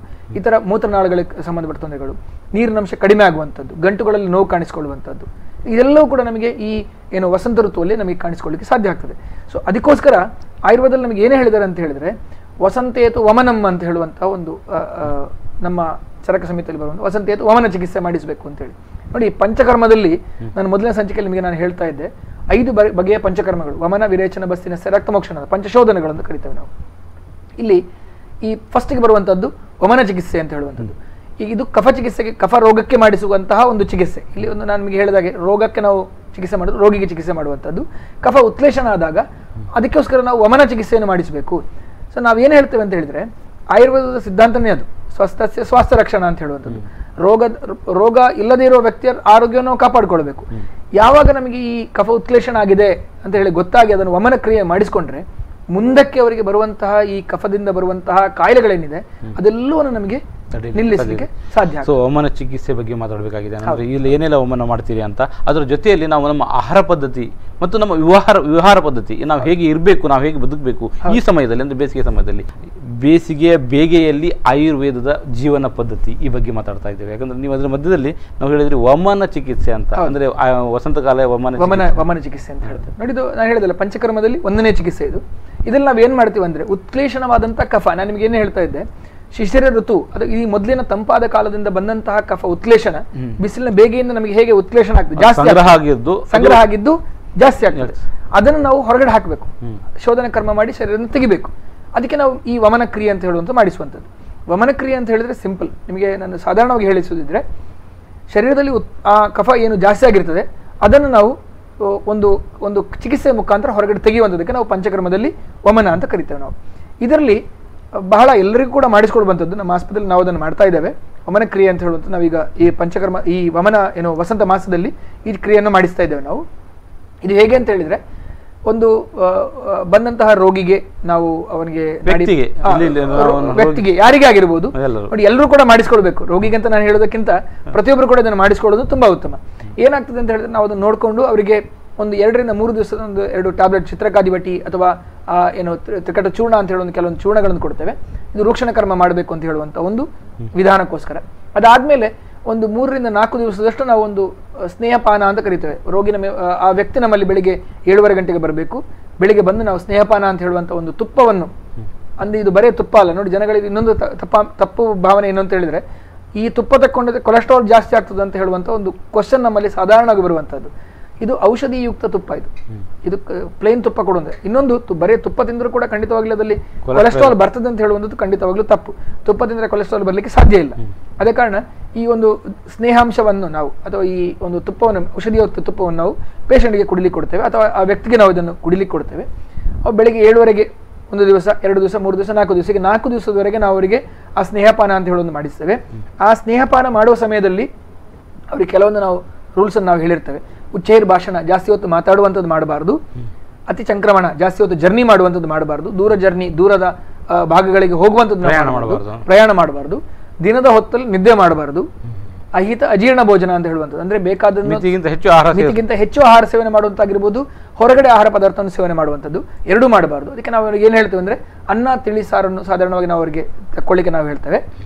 ಇದು ಅದೇ ರೀತಿ ದಿನದ ಸಮಯದಲ್ಲಿ ನಿದ್ರೆ ಮಾಡುವಂಥದ್ದು, ತುಂಬಾ ಹೊತ್ತು ಟಿವಿ ನೋಡುವಂಥದ್ದು, ಕೂತ್ಕೊಂಡಿರುವಂಥದ್ದು, ತುಂಬಾ ಹೊತ್ತು ನಿಂತ್ಕೊಂಡಿರುವಂಥದ್ದು, ತುಂಬಾ ನಡೆಯುವಂಥದ್ದು, ಇದು ಯಾವುದು ಕೂಡ ಮಾಡಬಾರ್ದು. ಯಾವುದನ್ನು ತುಂಬಾ ಮಾಡುವ ರೆಗ್ಯುಲರ್ ಇರಬೇಕು, ರೂಟೀನ್ ಜೀವನ ಸರಿಯಾಗಿ ಇರಬೇಕು, ಆದರೆ ಯಾವುದು ಕೂಡ ಅತಿಯಾಗಿ ಮಾಡಬಾರ್ದು ಅಂತ ಹೇಳುವಂತ ನಾವು ಅವರಿಗೆ ಹೇಳ್ತೇವೆ. 4 ದಿವಸದಕ್ಕೆ ಸ್ನೇಹಪಾನ ಮಾಡುವಂಥದ್ದು, ಕೊನೆಗೆ 5ನೇ ದಿವಸ ಅವರಿಗೆ ಒಂದು ಅಭ್ಯಂಗ ಸ್ವೇದ, ನಮ್ಮ ಆಸ್ಪತ್ರೆಗೆ ಬಂದವರಿಗೆ ಒಂದು ಅಭ್ಯಂಗವನ್ನು, ಎಣ್ಣೆಯ ಸ್ನಾನ ಅಂತ ಕರೀಬಹುದು, ಅಭ್ಯಂಗವನ್ನು ಮಾಡಿಸಿಕೊಂಡವರಿಗೆ ಸ್ವೇದನ ಕ್ರಿಯೆಯನ್ನು ಮಾಡಿಸ್ತೇವೆ. ಆ ದಿವಸ ರಾತ್ರಿ ಪುನಃ ಅವರಿಗೆ ನಾವು ಕಫ ಉತ್ಕ್ಲೇಷಣ ಆಗುವಂಥ ಆಹಾರವನ್ನು ಸೇವನೆ ಮಾಡಲಿಕ್ಕೆ ಹೇಳ್ತೇವೆ. ಉದಾಹರಣೆಗೆ ಸಿಹಿ ಪದಾರ್ಥಗಳು, ಜಾಮೂನ್ ಆಗಿರ್ಬೋದು ಅಥವಾ ಏನು ಹೋಳಿಗೆ, ಈ ಥರದ ಸಿಹಿ ಪದಾರ್ಥಗಳನ್ನು ಅವರಿಗೆ ಕಫ ಉತ್ಕ್ಲೇಷಣ ಮಾಡುವಂಥದ್ದು. ಯಾಕಂತ ಹೇಳಿದ್ರೆ ನೋಡಿ, ನಾವು ಆ ಕಫವನ್ನು ಹೊರಗಡೆ ಹಾಕಬೇಕು. ಎಷ್ಟು ಕ್ರೋಢೀಕರಣ ಆಗ್ತದೋ, ಎಷ್ಟು ಜಾಸ್ತಿ ಆ ಕಫ ಅವರಿಗೆ ಸೇರ್ಕೊಂಡು ಮರುದಿವಸ ಹೊರಗಡೆ ತೆಗಿಲಿಕ್ಕೆ ಆಗ್ತದೋ ಅಷ್ಟನ್ನು ಅವರಿಗೆ ತೆಗಿಬೇಕಾಗ್ತದೆ. ಸೊ ಅದಕ್ಕೋಸ್ಕರ ಕಫ ಉತ್ಕ್ಲೇಷಣ ಮಾಡುವಂಥ ಕೆಲವೊಂದು ಆಹಾರ ಪದಾರ್ಥನ ಅವರಿಗೆ ಸೇವನೆ ಮಾಡಲಿಕ್ಕೆ ಹೇಳ್ತೇವೆ. ಮರುದಿವಸ ಬೆಳಿಗ್ಗೆ ಅಂದರೆ ಕೊನೆಗೆ 6ನೇ ದಿವಸ ಅವರು ಬೆಳಿಗ್ಗೆ 5:30-6 ಗಂಟೆ ಸುತ್ತ ನಮ್ಮ ಆಸ್ಪತ್ರೆಗೆ ಬರಬೇಕಾಗ್ತದೆ. ಅವತ್ತು ಅವರಿಗೆ ಪುನಃ ಅಭ್ಯಂಗವನ್ನು ಕೊಟ್ಟು ನಾವು ಅಕಂಠ ಕ್ಷೀರಪಾನ ಅಂತ ಹೇಳ್ತೇವೆ. ಅಂತ ಹೇಳಿದ್ರೆ ಕಂಠ ಪೂರ್ತಿಯಾಗಿ ಅವರಿಗೆ ಹಾಲನ್ನು ಕುಡಿಸುವಂಥದ್ದು. ಅದಾದಮೇಲೆ ಕೆಲವೊಂದು ವಮನ ದ್ರವ್ಯಗಳನ್ನು ನಾವು ಅವರಿಗೆ ಕೊಡ್ತೇವೆ. ಅದು ಮದನ ಫಲ ಆಗಿರ್ಬೋದು, ಎಷ್ಟಿ ಮದ, ಈ ಥರ ಕೆಲವೊಂದು ಔಷಧಿ ಪದಾರ್ಥವನ್ನು ಹಾಕಿ ಅವರಿಗೆ ವಮನ ದ್ರವ್ಯವನ್ನು ಕೊಡ್ತೇವೆ. ತಕ್ಷಣವಾಗಿ ಅವರಿಗೊಂದು 4-5 ಸಲ ವಾಂತಿಯಾಗಿ ಆ ಕಫ ಪೂರ್ತಿ ಅವರಿಗೆ ಹೋಗ್ತದೆ. ಅದಾದಮೇಲೆ ಅವರಿಗೆ ನಾವು ಎಷ್ಟಿ ಮಧುವಿಂದ ಮಾಡಿದಂತಹ ಒಂದು ನೀರನ್ನು ಕುಡಿಲಿಕ್ಕೆ ಕೊಡ್ತೇವೆ. ನಾವು ಎಷ್ಟಿ ಮಧು ಅಂತ ಹೇಳುವಂಥದ್ದು ಜ್ಯೇಷ್ಠ ಮಧು ಅಂತ ಕೇಳಿರ್ಬೋದು ನೀವು, ಎರಟಿ ಮಧುರ ಅಂತ ಮಲಯಾಳದಲ್ಲಿ ಹೇಳ್ತಾರೆ ಅದನ್ನು ಅವರಿಗೆ ಕುಡಿಲಿಕ್ಕೆ ಕೊಡ್ತೇವೆ. ಅದೊಂದು 1 ಲೀಟರ್ 2 ಲೀಟರ್ ಕುಡಿದು ಪೂರ್ತಿಯಾದಂಥ ಕಫವನ್ನು ನಾವು ಅವರಿಗೆ ತೆಗಿತೇವೆ. ಅದಾದಮೇಲೆ ಅವರಿಗೆ ಕೆಲವೊಂದು ಸಂಸರ್ಜನ ಕರ್ಮ ಅಂತ ಹೇಳುವಂಥ ಕೆಲವೊಂದು ಆಹಾರ ಪದಾರ್ಥವನ್ನು ಅವರಿಗೆ ತಕ್ಕೊಳ್ಳಿಕ್ಕೆ ಹೇಳ್ತೇವೆ. ಉದಾಹರಣೆಗೆ ಗಂಜಿ, ತೆಳಿ ಗಂಜಿಯನ್ನು ಕುಡಿಲಿಕ್ಕೆ ಹೇಳುವಂಥದ್ದು. ಈ ಥರದೊಂದು ಪ್ರೊಸೀಜರ್ಗೆ ನಾವು ಇದು ಪೂರ್ತಿ ನಾನು ಹೇಳಿದ್ರೆ ನಿಮಗೆ ವಮನದ ಪ್ರೊಸೀಜರ್ ನನಗೆ ಹೇಳ್ತಾ ಇರುವಂಥದ್ದು. ಇದನ್ನು ಮಾಡಿಸಿಕೊಂಡ್ರೆ ಅವರಿಗೆ ಖಂಡಿತವಾಗ್ಲೂ ಕಫದಿಂದ ಬರುವಂತಹ ಮುಂದೆ ಯಾವುದೇ ಕಾರಣಕ್ಕೂ ಅವರಿಗೆ ಜೀವನದಲ್ಲಿ 1 ವರ್ಷದವರೆಗೆ, ಈ ನೆಕ್ಸ್ಟ್ ವಸಂತ ಮಾಸದವರೆಗೆ ಯಾವುದೇ ರೀತಿಯ ಕಫದ ರೋಗಗಳು ಬರುವುದಿಲ್ಲ ಅಂತ ಹೇಳುವಂಥದ್ದು ನಾವು ಗ್ಯಾರಂಟಿ ಕೊಡಬಹುದು. ಹೌದು, ಗ್ಯಾರಂಟಿ ಕೊಡ್ಲಿಕ್ಕೆ ಆಗ್ತದೆ. ನೋಡಿ, ಗ್ಯಾರಂಟಿ ಕೊಡೋದು ಯಾಕೆ ಅಂತ ಹೇಳಿದ್ರೆ ಆಯುರ್ವೇದದಲ್ಲಿ ಹೇಳಿರುವಂಥದ್ದು ನಮ್ಮ ಆರೋಗ್ಯನ ನಾವೇ ಕಾಪಾಡ್ಕೊಳ್ಳಿಕ್ಕಿರುವಂಥದ್ದು. ಈ ಮೊದಲಿನ ಕಾಲದಲ್ಲಿ ಎಲ್ಲರೂ ಕೂಡ ಈ ವಮನಾದಿ ಏನು ಪಂಚಕರ್ಮಗಳನ್ನ ಎಲ್ಲರೂ ಮಾಡಿಸ್ತಾ ಇದ್ರು. ಇತ್ತೀಚೆಗೆ ಅದೊಂದು ಚಿಕಿತ್ಸೆಯಾಗಿ ಮಾರ್ಪಾಡಾಗಿದೆ. ಆಕ್ಚುಲಿ ಅದು ಚಿಕಿತ್ಸೆ ಖಂಡಿತವಾಗ್ಲೂ ಅಲ್ಲ, ನಮ್ಮ ಜೀವನ ಪದ್ಧತಿಯಾಗಿ ನಾವು ಅದನ್ನು ಚೇಂಜಸ್ ಮಾಡ್ಕೊಳ್ಬೇಕು. ಅಂದ್ರೆ ನಾವು ಏನು ಪ್ರಿವೆನ್ಷನ್ ಮಾಡುವಂಥದ್ದು ನಾವೇನು ಹೇಳ್ತೇವೆ, prevention is better than cure ಅಂತ ಹೇಳುವಂಥದ್ದು. ಈ ಪ್ರಿವೆನ್ಷನ್ ಮಾಡ್ಕೊಳ್ಳುವಂಥದ್ದು ವಸಂತ ಋತುವಲ್ಲಿ ನಿಮಗೆ ವಮನ ಕರ್ಮವನ್ನು ಮಾಡಿಸಿಕೊಳ್ಳಿಕ್ಕೆ ಆಗ್ತದೆ. ಸೊ ಇದರ ಉಪಯೋಗವನ್ನು ಎಲ್ಲರೂ ಪಡ್ಕೊಳ್ಬಹುದು. ಇದನ್ನು ಎಲ್ಲರೂ ಮಾಡಿಸ್ಕೊಳ್ಳಿ, ಯಾರೇ ಅದು ನಾನು ಹೇಳ್ತಾ ಇರೋದು ನಮ್ಮ ಆಯುರ್ವೇದ ಎಲ್ಲ ಆಸ್ಪತ್ರೆಯಲ್ಲೂ ಮಾಡ್ತಾರೆ. ಆಯುರ್ವೇದ ಎಲ್ಲ ಆಸ್ಪತ್ರೆ ನೀವು ಎಲ್ಲೇ ನೋಡ್ತಾ ಇರಿ, ಎಲ್ಲೇ ಇರಿ, ಹತ್ತಿರ ನಮ್ಮ ಮಾತು ಕೇಳ್ತಾ ಇರೋದ್ರೆ ನಮ್ಮ ಆಸ್ಪತ್ರೆಗೆ ಬನ್ನಿ ಅಂತ ನಾವು ಹೇಳ್ತಾ ಇರೋದು ಅಷ್ಟೇ ಹೊರತು ನೀವು ದಯವಿಟ್ಟು ಇದನ್ನು ಮಾಡಿಸ್ಕೊಳ್ಳಿ. ಯಾಕಂದ್ರೆ ಅದು ನಿಮ್ಮ ಆರೋಗ್ಯದ ದೃಷ್ಟಿಯಿಂದ ಪೂರಕವಾದದ್ದು, ಅನುಕೂಲವಾದದ್ದು, ನೀವು ಮಾಡಿಸ್ಕೊಳ್ಬೇಕು ಅಂತ ಹೇಳುವಂಥದ್ದು. ಸೊ ಇದು ನಿಮ್ಮ ಪ್ರೊಸೀಜರ್ ಸ್ವಲ್ಪ ದೊಡ್ಡದು ಅಂತ ಅನಿಸ್ತಾ ಇದೆ ನನಗೆ. ಅಂದ್ರೆ ಒಂದು ವಾರದ ಪ್ರೊಸೀಜರ್ ತರ ಕಾಣ್ತಾ ಇದೆ. ಇದು ಹೌದಾ? ಯಾಕೆ ಎಷ್ಟು ದೊಡ್ಡ ಸಮಯ? ಸಣ್ಣ ಸಮಯದಲ್ಲಿ ನಮ್ಗೆ ಅಷ್ಟು ಸಮಯ ಇಲ್ಲ ಸರ್. ನಾವು ನೀವು ಗಡಿಬಿಡಿ ಜೀವನದಲ್ಲಿ ಬರ್ತಾ ಇರುವವರು, ಅದು ಹೇಗೆ ಅಂತ ಸಣ್ಣ ಸಮಯದಲ್ಲಿ ಮಾಡ್ಲಿಕ್ಕೆ ಸಾಧ್ಯ ಇಲ್ವಾ ಅಂತ? ಖಂಡಿತವಾಗ್ಲೂ ಆಗೋದಿಲ್ಲ. ಯಾಕೆ ಅಂತ ಹೇಳಿದ್ರೆ ನೋಡಿ, ಹಾಗೆ ಮಾಡಿಸೋರು ಇರ್ಬೋದು, ನಂಗೆ ಗೊತ್ತಿಲ್ಲ. ಆದ್ರೆ ಖಂಡಿತವಾಗ್ಲೂ ಒಂದು ಆಯುರ್ವೇದ ವೈದ್ಯನಾಗಿ ಆಯುರ್ವೇದ ಸಂಹಿತೆಯಲ್ಲಿ ಏನು ಹೇಳಿದಾರೋ ಅದೇ ರೀತಿಯಾದಂತಹ ಪ್ರೊಸೀಜರ್ ಮಾಡ್ಬೇಕು. ನೋಡಿ, ಇದರಲ್ಲಿ ಸಮಯದ ಇದಕ್ಕೆ ಹೇಳುವಂಥದ್ದಲ್ಲ. ಇದು ಕೆಲವೊಮ್ಮೆ 5 ದಿನ ಆಗಿರ್ಬೋದು, ಕೆಲವೊಮ್ಮೆ 6 ದಿನ ಆಗಿರ್ಬೋದು. ಅದು ನಾವೀಗ ಸ್ನೇಹಪಾನ ಅಂತ ನಾನು ಏನು ಹೇಳಿದೆ, ಆ ವ್ಯಕ್ತಿಗೆ ನಾವು ಆ ಬೆಳಗಿನ ತುಪ್ಪ ಕೊಡುವ ಸಮಯದಲ್ಲಿ ಅದು ಕೆಲವೊಂದು ಲಕ್ಷಣಗಳು ಬರ್ತದೆ ಅಂತ ಹೇಳಿದ್ರೆ, ಅವರಿಗೆ ಮೈಯ ಚರ್ಮದಲ್ಲಿ ಕೂಡ ಆ ಸ್ನೇಹಾಂಶ ಕಾಣಿಕೊಳ್ಳುವಂಥದ್ದು, ಅಥವಾ ಮೈಯ ಚರ್ಮವನ್ನು ಮೆತ್ತನಾಗುವಂಥದ್ದು, ಅಥವಾ ಆ ಚರ್ಮದಲ್ಲಿ ಏನು ಜಿಡ್ಡಿನ ಅಂಶ ಕಾಣಿಸಿಕೊಳ್ಳುವಂಥದ್ದು, ಮೈಯಲ್ಲಿ ಆ ಸ್ನೇಹಾಂಶದ ಅಥವಾ ತುಪ್ಪದ ಅಂಶದ ವಾಸನೆ ಬರುವಂಥದ್ದು, ಅಥವಾ ಅವರ ಮಲದಲ್ಲಿ ಅವರಿಗೆ ಆ ಸ್ನೇಹಾಂಶ ಹೋಗುವಂಥದ್ದು, ಇದೆಲ್ಲ ಲಕ್ಷಣಗಳು ನಮಗೆ ಕಾಣಿಸ್ಕೊಳ್ಬೇಕಾಗ್ತದೆ. ಅದು 2 ದಿವಸನ 3 ದಿವಸನ 4 ದಿವಸನ ಆಗ್ಲಿಕ್ಕೂ ಸಾಕಾಗ್ತದೆ. ಸೊ ಆದ ಕಾರಣ ಆಯುರ್ವೇದ ಅಂತ ಹೇಳುವಂಥದ್ದು ಇಷ್ಟೇ ದಿನ ಮಾಡುವಂಥದ್ದು ಖಂಡಿತವಾಗ್ಲೂ ನಮಗೆ ಸಾಧ್ಯ ಆಗೋದಿಲ್ಲ. ಈ ವಮನ ಕರ್ಮ ಆಗಿರ್ಬೋದು, ವಿರೇಚನ ಕರ್ಮ ಆಗಿರ್ಬೋದು, ಎಲ್ಲದಕ್ಕೂ ಒಂದೊಂದು ಆ ಲಕ್ಷಣಗಳು, ಸಮ್ಯಕ್ ಲಕ್ಷಣಗಳು ಅಂತ ನಾವು ಕರಿತೇವೆ. ಆ ಲಕ್ಷಣಗಳು ಕಾಣಿಸ್ಕೊಳ್ಬೇಕು ಅದರಲ್ಲಿ. ಈಗ ವಮನ ಮಾಡಿಸೋದು ಕೂಡ ಅಷ್ಟೇ, ಸುಮ್ಮನೆ ಅದೊಂದು ಹಾಲು ಕೊಟ್ಟು ಮದ್ದು ಕೊಟ್ಟರೆ ಅದರಲ್ಲಿ ವಮನ ಆಗುದಿಲ್ಲ, ಅದು ವಾಂತಿ ಆಗ್ತದೆ. ಅದು ವಾಂತಿ ಅಲ್ಲ, ವಮನ ಕರ್ಮ ಅಂತ. ಛರ್ದಿ ಮತ್ತೆ ವಮನದಲ್ಲಿ ವ್ಯತ್ಯಾಸ ಇರ್ತದೆ. ನಾವು ಮಾಡಿಸುವಂಥದ್ದು ವಮನ ಕರ್ಮ, ಛರ್ದಿ ಕರ್ಮ ಅಲ್ಲ. ಸೊ ವಮನ ಕರ್ಮ ನಿಮಗೆ ಆಗಬೇಕು. ವಮನ ಕರ್ಮ ಮಾಡಿದರೆ ನಾವು ಅಂದರೆ ಮುಂದೆ ನೀವು ಹೇಳಿದಾಗೆ 1 ವರ್ಷದ ಗ್ಯಾರಂಟಿಯನ್ನು ಕೊಡಬಹುದು. ನಿಮಗೆ ಆಯುರ್ವೇದ ಇದು ಕಫಕ್ಕೆ ಸಂಬಂಧಪಟ್ಟ ಕಾಯಿಲೆ ಬರೋದಿಲ್ಲ ಅನ್ನೋಂಥದ್ದು. ಓಕೆ, ನಾವು ಈ ವಮನ ಕರ್ಮವನ್ನು ಮಾಡಿಸಿಕೊಂಡಿವಿ, ಅಥವಾ ಕೆಲವು ಸಲ ನಮಗೆ ಮಾಡಿಸ್ಕೊಳ್ಳಿಕ್ಕೆ ಸಾಧ್ಯ ಆಗುವುದಿಲ್ಲ. ಆದರೆ ನಮ್ಮ ಆಹಾರ ಪದ್ಧತಿಯಿಂದ ಇದನ್ನು ಅಂದರೆ ಬೇರೆ ಮಾಡಬಹುದು. ಬೇಸಿಗೆಯ ಬೇಗೆಯಲ್ಲಿ ಆಯುರ್ವೇದದ ಜೀವನ ಪದ್ಧತಿ ಈ ವಿಷಯದ ಬಗ್ಗೆ ಮಾತಾಡ್ತಾ ಇದ್ದೇವೆ. ಸೊ ಇಲ್ಲಿ ನಾವು ವಮನ ಕರ್ಮದ ಬಗ್ಗೆ ಒಂದಿಷ್ಟು ಮಾಹಿತಿಯನ್ನು ಕೊಟ್ಟರು, ಅದನ್ನು ಮಾಡಿಸ್ಕೊಳ್ಬೇಕಾದ ಅನಿವಾರ್ಯತೆಯ ಬಗ್ಗೆ ಕೂಡ ಹೇಳಿದರು. ಅದರ ಹೊರತಾಗಿಯೂ ಅಂದರೆ ನಾವು ನಮ್ಮ ಗಡಿಬಿಡಿಯ ಜೀವನದಲ್ಲಿ ನಿಮ್ಮ ಹತ್ರ ಬರಲಿಕ್ಕೆ ಆಗೋದಿಲ್ಲ ಅಥವಾ ವಮನ ಕರ್ಮ ಚಿಕಿತ್ಸೆಗೆ ಹೋಗಬೇಕಾದ ಸ್ಥಿತಿಗೆ ನಾವು ತಂದುಕೊಳ್ಳೋದಿಲ್ಲ ಅಂತಾದರೆ ನಾವು ಯಾವ ರೀತಿಯ ಆಹಾರ ಪದ್ಧತಿಯನ್ನು ನಾವು ಈ ಬೇಸಿಗೆಯ ಸಮಯದಲ್ಲಿ ಅಳವಡಿಸ್ಕೊಳ್ಬೇಕು ಅನ್ನೋದು ಮಹತ್ವವಾಗ್ತದೆ. ಅದರ ಬಗ್ಗೆ ಮಾಹಿತಿ ಕೊಡ್ಬೋದು? ಖಂಡಿತವಾಗಿ. ನೋಡಿ, ಈ ಆಯುರ್ವೇದ ಏನು ಆಯುರ್ವೇದದಲ್ಲಿ ಏನು ಹೇಳಿದ್ದಾರೆ, ಇದು ಜೀವನ ಪದ್ಧತಿ ಇರುವಂಥದ್ದು. ಇದು ಖಂಡಿತವಾಗ್ಲೂ ಚಿಕಿತ್ಸಾ ಪದ್ಧತಿ ಅಂತ ಹೇಳುವಂಥದ್ದು ದಯವಿಟ್ಟು ತಲೆಯಿಂದ ತೆಗಿಬೇಕೆಲ್ಲರೂ ಕೂಡ. ಇದು ಜೀವನ ಪದ್ಧತಿ, ಇದು ಜೀವನದಲ್ಲಿ ಇರುವಂತಹ ಏನು ತಿನ್ನಬೇಕು, ಏನು ತಿನ್ನಬಾರದು, ಜೀವನದಲ್ಲಿ ಎಷ್ಟೊತ್ತಿಗೆ ಹೇಳಬೇಕು, ಎಷ್ಟೊತ್ತಿಗೆ ಇದೆಲ್ಲವನ್ನೂ ಹೇಳುವಂಥದ್ದು. ನೋಡಿ, ಇದರಲ್ಲಿ ಏನು ಹೇಳಿದ್ದಾರೆ ಅಂತ ಹೇಳಿದರೆ, ಈ ಆದಾನ ಕಾಲ ಅಥವಾ ವಸಂತ ಋತು, ಗ್ರೀಷ್ಮ ಋತುವಲ್ಲಿ ಬೇರೆ ಬೇರೆದಂಥ ಆಹಾರ ಪದ್ಧತಿಗಳು ನಮ್ಮಲ್ಲಿ ಎಕ್ಸ್ಪ್ಲೇನ್ ಮಾಡಿದ್ದಾರೆ. ಎಲ್ಲ ಆಹಾರದಲ್ಲಿಯೂ ಕೂಡ ದನದ ತುಪ್ಪ ಅಥವಾ ಸ್ನೇಹಾಂಶ ಇರುವಂಥ ಆಹಾರವನ್ನು ಸೇವನೆ ಮಾಡಲಿಕ್ಕಿರುವಂಥದ್ದು, ಅಥವಾ ಬೇಗವಾಗಿ ಲಘುವಾಗಿ ಶರೀರಕ್ಕೆ ಶಕ್ತಿಯನ್ನು ತುಂಬುವಂಥ ಆಹಾರಗಳು, ಉದಾಹರಣೆಗೆ ಹಾಲಿನಿಂದ ಮಾಡಿದಂಥ ಆಹಾರಗಳಾಗಿರ್ಬೋದು, ತುಪ್ಪದಿಂದ ಮಾಡಿದಂಥ ಆಹಾರಗಳಾಗಿರ್ಬೋದು, ಅಥವಾ ನೀರಿನಂಶ ಇರುವಂತಹ ಆಹಾರ ಪದಾರ್ಥಗಳಾಗಿರ್ಬೋದು, ನೀರಿನಂಶ ಇರುವಂತಹ ತರಕಾರಿಗಳಾಗಿರ್ಬೋದು, ಇದೆಲ್ಲವನ್ನು ಸೇವನೆ ಮಾಡುವಂಥದ್ದು ಶರೀರಕ್ಕೆ ತುಂಬ ಒಳ್ಳೆಯದು ಅಂತ ಹೇಳುವಂಥದ್ದು ಈ ವಸಂತ ಮಾಸ ಅಥವಾ ವಸಂತ ಋತು ಅಥವಾ ಈ ಏನು ಗ್ರೀಷ್ಮ ಋತುವಲ್ಲಿ ಮಾಡಬೇಕಾದಂಥ ಆಹಾರ ಪದಾರ್ಥಗಳು. ಅದೇ ರೀತಿ ನಾನು ಸಾಮಾನ್ಯವಾಗಿ ನಿಮಗೆ ನಾನು ಹೇಳೋದಿದ್ರೆ, ಆದಷ್ಟು ನೀರಿನ ಸೇವನೆ ಮಾಡಬೇಕು. ನೋಡಿ, ನೀರಿನ ಸೇವನೆ ಎಷ್ಟು ಚೆನ್ನಾಗಿದೆಯೋ ಅಷ್ಟು ನಮ್ಮ ಶರೀರದಲ್ಲಿ ಆ ಏನು ನೀರಿಗೆ ಸಂಬಂಧಪಟ್ಟಂತಹ ಕಾಯಿಲೆಗಳು ನಮಗೆ ಬರುವುದಿಲ್ಲ. ಅಥವಾ ಈ ಏನು ಮೂತ್ರನಾಳಕ್ಕೆ ಸಂಬಂಧಪಟ್ಟ ತೊಂದರೆಗಳಾಗಿರ್ಬೋದು, ಹೀಟ್ ಸ್ಟ್ರೋಕ್ಗಳು ಅಂತ ಕರಿತೇವೆ, ಬಿಸಿಲಿನ ಝಳದಿಂದಾಗಿ, ಬಿಸಿಲಿನ ಬೇಗೆಯಿಂದಾಗಿ ಶರೀರದಲ್ಲಿರುವಂಥ ನೀರಿನ ಅಂಶ ಕಡಿಮೆಯಾಗಿ ತಲೆ ಸುತ್ತು ಬರುವಂಥದ್ದು, ತಲೆ ಸುತ್ತು ಬಂದು ಬೀಳುವಂಥದ್ದು, ಇದೆಲ್ಲವೂ ನಮಗೆ ಸ್ಟಾಪ್ ಮಾಡಲಿಕ್ಕೆ ಸಾಧ್ಯ ಆಗ್ತದೆ. ಆದಷ್ಟು ನೀರಿನ ಪದಾರ್ಥ ಸೇವನೆ ಮಾಡುವಂಥದ್ದು. ಅದೇ ರೀತಿ ಆಯುರ್ವೇದದಲ್ಲಿ ಹೇಳಿದ್ದಾರೆ, ಏನು ಮಧುರ ದ್ರವಗಳು, ಮಧುರ ಆಹಾರ ಪದಾರ್ಥಗಳು ಅಂದರೆ ಸಿಹಿಯಾದಂತಹ ಆಹಾರ ಪದಾರ್ಥ. ಸಿಹಿ ಅಂತ ಹೇಳಿದ್ರೆ ನಾನು ಸಕ್ಕರೆ ತಿನ್ಬೇಕು ಅಂತ ಹೇಳುವಂಥದ್ದು ಖಂಡಿತವಾಗ್ಲೂ ಅಲ್ಲ. ಸಿಹಿಯಾದಂತಹ ಸಿಹಿ ಇರುವ ಆಹಾರ ಪದಾರ್ಥಗಳು, ನ್ಯಾಚುರಲ್ ಆಗಿ ಸಿಹಿ ಇರಬೇಕು. ಸಕ್ಕರೆ ಹಾಕಿ ಸಿಹಿ ಜ್ಯೂಸ್ ಅಂದ್ರೆ ಸಕ್ಕರೆ ಹಾಕಿ ಮಾಡುವ ಜ್ಯೂಸ್ ಅಲ್ಲ. ನಮಗೆ ಮಾವಿನ ಹಣ್ಣು, ಯಾವ ಹಣ್ಣುಗಳಿದಾವೆ, ಹಣ್ಣುಗಳಲ್ಲಿ ಈ ನೋಡಿ, ಹಣ್ಣುಗಳು ಅಂತ ಹೇಳಿದ ತಕ್ಷಣ ನಾನು ಇದೀಗ ಸೀಸನಲ್ ಫ್ರೂಟ್ ಅಂತ ಕರಿತೇವೆ ನಾವೀಗ. ಈ ಮಳೆಗಾಲದಲ್ಲಿ ಅಥವಾ ಈ ಬೇಸಿಗೆಗಾಲದಲ್ಲಿ ಬರುವಂತಹ ಏನು ಹಣ್ಣುಗಳೇನಾಗಿರ್ಬೋದು, ಕಲ್ಲಂಗಡಿ ಹಣ್ಣಾಗಿರ್ಬೋದು, ಪಪ್ಪಾಯ ಆಗಿರ್ಬೋದು, ಮಾವಿನ ಹಣ್ಣಾಗಿರ್ಬೋದು, ಇದರ ಸೇವನೆ ಮಾಡುವಂಥದ್ದಾಗಿರ್ಬೋದು, ಸೀಸನಲ್ ಫ್ರೂಟ್ಗಳು, ಈ ಸೀಸನಲ್ಲಿ ಬರುವಂತಹ ಹಣ್ಣುಗಳ ಸೇವನೆ ಮಾಡುವಂಥದ್ದು. ಇದನ್ನು ಸೇವನೆ ಮಾಡಿಕೊಂಡ್ರೆ ನಮಗೆ ಅದರಿಂದ ಕೆಲವೊಂದು ನಮಗೆ ಉಪಕಾರ ನಮ್ಮ ಶರೀರಕ್ಕೆ ಖಂಡಿತವಾಗ್ಲೂ ಆಗ್ತದೆ. ಅದೇ ರೀತಿ ಜೀರಿಗೆ ನೀರಿನ ಸೇವನೆ ನೋಡಿ, ನನ್ನ ಪ್ರೋಗ್ರಾಮಲ್ಲಿ ಕೂಡ ನಾನು ಅದನ್ನು ಹೇಳ್ತಾ ಇರ್ತೇನೆ. ಜೀರಿಗೆ ನೀರನ್ನ ಜಾಸ್ತಿ ಸೇವನೆ ಮಾಡುವಂಥದ್ದು. ಅದೇ ರೀತಿ ಬಾರ್ಲಿ ನೀವು ಕೇಳಿರ್ಬೋದು. ಬಾರ್ಲಿ ಒಂದು ಸಾಧಾರಣ 1 ಚಮಚದಿಂದ 2 ಚಮಚ ತೆಕ್ಕೊಂಡು ಒಂದು 2 ಲೀಟರಿಂದ 3 ಲೀಟರ್ ನೀರಿಗೆ ಹಾಕಿ ಅದನ್ನು ಕುದಿಸ್ಕೊಳ್ಳಿ, ಅದೇ ನೀರನ್ನು ಸೇವನೆ ಮಾಡ್ಕೊಳ್ಳಿ. ಅದೇ ರೀತಿ ಜೀರಿಗೆ ಹಾಕೊಂಡು ಕೂಡ ಅದೇ ನೀರನ್ನು ಸೇವನೆ ಮಾಡ್ಕೊಳ್ಬೋದು. ದನದ ಹಾಲಿನ ಸೇವನೆ ಮಾಡುವಂಥದ್ದು, ದನದ ತುಪ್ಪದ ಸೇವನೆ ಮಾಡುವಂಥದ್ದು, ಇದು ಶರೀರಕ್ಕೆ ಆಹಾರದಲ್ಲಿ ತುಂಬ ಒಳ್ಳೆಯದಂತಹ ಏನು ಆಹಾರ ಪದಾರ್ಥಗಳು. ಅದೇ ರೀತಿ ನಾವು ನೋಡಿದ್ರೆ ವಿಹಾರ ಪದಾರ್ಥಗಳು ಅಂತ ವಿಹಾರ ಅಂತ ಹೇಳ್ತೇವೆ. ಹೊರಗಡೆ ಹೋಗುವಂತಹ ನಮ್ಮ ಎಕ್ಸಸೈಸ್ ಮಾಡೋದು ಖಂಡಿತವಾಗ್ಲೂ ಉತ್ತಮವಾದಂಥದ್ದು. ವ್ಯಾಯಾಮ ಅಂತ ನಾವು ಏನು ಕರಿತೇವೆ, ವ್ಯಾಯಾಮ ಮಾಡ್ಕೊಳ್ಬೋದು. ಶರೀರಕ್ಕೆ ಚಂದನ ಲೇಪ ಅಂತ ಹೇಳುವಂಥದ್ದು ಆಯುರ್ವೇದದಲ್ಲಿ ಹೇಳಿದ್ದಾರೆ. ನೋಡಿ, ಚಂದನದಿಂದ ಮಾಡಿದಂತಹ, ಶ್ರೀಗಂಧದಿಂದ ಮಾಡಿದಂತಹ ಲೇಪನ ಮಾಡುವಂಥದ್ದು, ಅಥವಾ ಸ್ನಾನ ಮಾಡುವ ನೀರಿಗೆ ನಾವು ಸ್ವಲ್ಪ ಶ್ರೀಗಂಧವನ್ನು ತೆಗೆದು ಅದನ್ನು ಸ್ವಲ್ಪ ಸ್ನಾನ ಮಾಡುವ ನೀರಿಗೆ ಹಾಕೊಂಡು ಅದರಿಂದ ಸ್ನಾನ ಮಾಡುವಂಥದ್ದಾಗಿರ್ಬೋದು. ಒಂದು ಸ್ವಲ್ಪ ಚಂದನವನ್ನು ತೆಗೆದುಕೊಂಡು ಅದನ್ನು ಏನು ಹೊಟ್ಟೆಗೆ ತಕ್ಕೊಳ್ಳೋದು, ಸೇವನೆ ಮಾಡುವಂಥದ್ದಾಗಬಹುದು. ಇದೆಲ್ಲವೂ ಪಿತ್ತಹಾರ ಅಂತ ಕರಿತೇವೆ, ಅಥವಾ ಶರೀರಕ್ಕೆ ತಂಪನ್ನು ಕೊಡುವಂಥದ್ದು, ಇದರಿಂದ ಮಾಡ್ಕೊಳ್ಬೋದು. ಅದೇ ರೀತಿ ಕೆಲವೊಂದು ಪಾನಕಗಳು ಮನೆಯಲ್ಲೇ ಮಾಡ್ಕೊಳ್ಬಹುದಂತಹ ನಿಂಬೆ ಹುಳಿಯಿಂದ ಮಾಡಿದಂತಹ ಪಾನಕಗಳಾಗಿರ್ಬೋದು, ಖರ್ಜೂರ ಪಾನಕಗಳಾಗಿರ್ಬೋದು, ಖರ್ಜೂರದಿಂದ ಮಾಡಿದಂತಹ ಪಾನಕಗಳಾಗಿರ್ಬೋದು, ಒಣ ದ್ರಾಕ್ಷಿಯಿಂದ ಮಾಡಿದಂತಹ ಪಾನಕಗಳಾಗಿರ್ಬೋದು, ಇದರ ಸೇವನೆ ಮಾಡುವಂಥದ್ದು. ಒಣ ದ್ರಾಕ್ಷಿ, ಖರ್ಜೂರ ಮತ್ತೆ ಅದೇ ದಾಳಿಂಬೆ ಹಣ್ಣುಗಳನ್ನು ತಕ್ಕೊಂಡು ನಮಗೆ ಆಯುರ್ವೇದದಲ್ಲಿ ಬಹಳ ಚೆನ್ನಾಗಿ ಅದು ಪಾನಕದ ಬಗ್ಗೆ ಎಕ್ಸ್ಪ್ಲೇನ್ ಮಾಡಿದ್ದಾರೆ. ಅದನ್ನು ಮಾಡ್ಕೊಂಡು ನಮಗೆ ಸೇವನೆ ಮಾಡಿಕೊಳ್ಳುವಂಥದ್ದು ಶರೀರಕ್ಕೆ ತುಂಬ ಉತ್ತಮ ಆಗ್ತದೆ. ಆಹಾರ ಪದಾರ್ಥವಾಗಿ ಸೇವನೆ ಮಾಡಬಹುದು ನಮಗೆ ಹಣ್ಣುಗಳನ್ನು. ಅದೇ ರೀತಿ ಪಾನಕಗಳನ್ನು ಮಾಡಿಕೊಂಡು ಅಥವಾ ಬೇರೆ ರೀತಿಯ ಪ್ರಿಪರೇಷನ್ ಮಾಡಿಕೊಂಡು ಶರೀರಕ್ಕೆ ಸೇವನೆ ಮಾಡಿಕೊಳ್ಬೋದು. ಆದರೆ ಯಾವುದೇ ಕಾರಣಕ್ಕೂ ಕೂಡ ರಸ್ತೆ ಬದಿಯಲ್ಲಿ ಸಿಗುವಂತಹ ಆಹಾರ ಪದಾರ್ಥಗಳನ್ನು ಸೇವನೆ ಮಾಡ್ಕೊಳ್ಳಿಕ್ಕೆ ಹೋಗಬೇಡಿ. ಯಾಕೆ ಏನಾಗ್ತದೆ ಅಂತ ಹೇಳಿದ್ರೆ, ತುಂಬ ಬಿಸಿಲಿನ ಝಳದಿಂದಾಗಿ ಕೆಲವೊಂದು ಧೂಳಿನ ಕಣಗಳು ಅಥವಾ ಧೂಳಿಂದ ಜಾಸ್ತಿ ಇರ್ತದೆ, ವಾತಾವರಣದಲ್ಲಿ ಧೂಳಿನ ಅಂಶ ಜಾಸ್ತಿ ಇರ್ತದೆ. ನಾವೇನು ಹೇಳ್ತೇವೆ ಅಂತ ಹೇಳಿದ್ರೆ, ಶರೀರಕ್ಕೆ ರೋಗವನ್ನು ಭರಿಸುವಂತಹ ಕೆಲವೊಂದು ಸೂಕ್ಷ್ಮಾಣು ಜೀವಿಗಳು ಈ ಧೂಳಿನಲ್ಲಿ ಜಾಸ್ತಿ ಇರ್ತದೆ, ಅದು ನಮ್ಮ ಶರೀರಕ್ಕೆ ಹೋಗೋ ಚಾನ್ಸಸ್ ಇರ್ತದೆ. ಯಾಕೆಂದ್ರೆ ಈಗ ಸೀಸನಲ್ಲಿ ನಿಮ್ಗೆ ಏನಾಗ್ತದೆ, ಅತಿ ಹೆಚ್ಚಾದಂತಹ ಜಾಂಡಿಸ್ ಕಾಣಿಸ್ಕೊಳ್ಳೋದು, ಹಳದಿ ಕಾಯಿಲೆ ಅಂತ ಏನು ಕರಿತೇವೆ ನಾವು, ಜಾಂಡಿಸ್ ಕಾಣಿಸ್ಕೊಳ್ಳುವಂತಾಗಿರ್ಬೋದು, ಹೆಚ್ಚಿನಂಥ ಜ್ವರಾದಿ ರೋಗಗಳನ್ನು ನಾವೇನು ಹೇಳ್ತೇವೆ ಅದು ಕಾಣಿಸ್ಕೊಳ್ಳೋದು ನಮಗೆ ಈ ವಸಂತ ಋತು ಗ್ರೀಷ್ಮ ಋತುವಲ್ಲಿ ನಮಗೆ ಕಾಣಿಸ್ಕೊಳ್ಳಿಕ್ಕೆ ಸಿಗ್ತದೆ. ಯಾಕಂದ್ರೆ ನಾವು ಹೊರಗಡೆ ಹೋಗ್ತೇವೆ, ತುಂಬಾ ಬಾಯಾರಿಕೆ ಆಗಿರ್ತದೆ, ಅಲ್ಲೇನೋ ಸಿಗ್ತದೆ ಮಾರ್ಗದಲ್ಲಿ, ಏನೋ ತಂಪು ಕುಡಿಬೇಕು ಅಂತ ಹೇಳಿ ಕುಡಿತೇವೆ.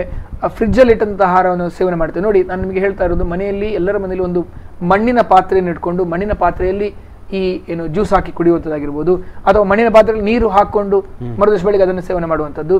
ಅದೇ ರೀತಿ ಏನು ತಾಮ್ರದ ಪಾತ್ರೆಯಲ್ಲಿ ನೋಡ್ಕೊಳ್ಳಿ, ತಾಮ್ರದ ಪಾತ್ರೆಯನ್ನು ದಯವಿಟ್ಟು ದಿನ ಕ್ಲೀನ್ ಮಾಡ್ಕೊಳ್ಬೇಕು, ಇಲ್ಲದ್ರೆ ಕಿಲುಬು ಬಂದು ಅದನ್ನು ಸೇವನೆ ಮಾಡಿದ್ರೆ ಅದು ವಿಷವಾಗಿರ್ತದೆ, ಅದು ಏನು ಆಕ್ಸೈಡ್ ಆಗಿ ಅದು ಅದರಿಂದ ಅದು ಶರೀರಕ್ಕೆ ತುಂಬಾ ಹಾನಿಕಾರಕ ಆಗಿರ್ತದೆ, ಅದನ್ನು ಮಾಡಬಾರ್ದು.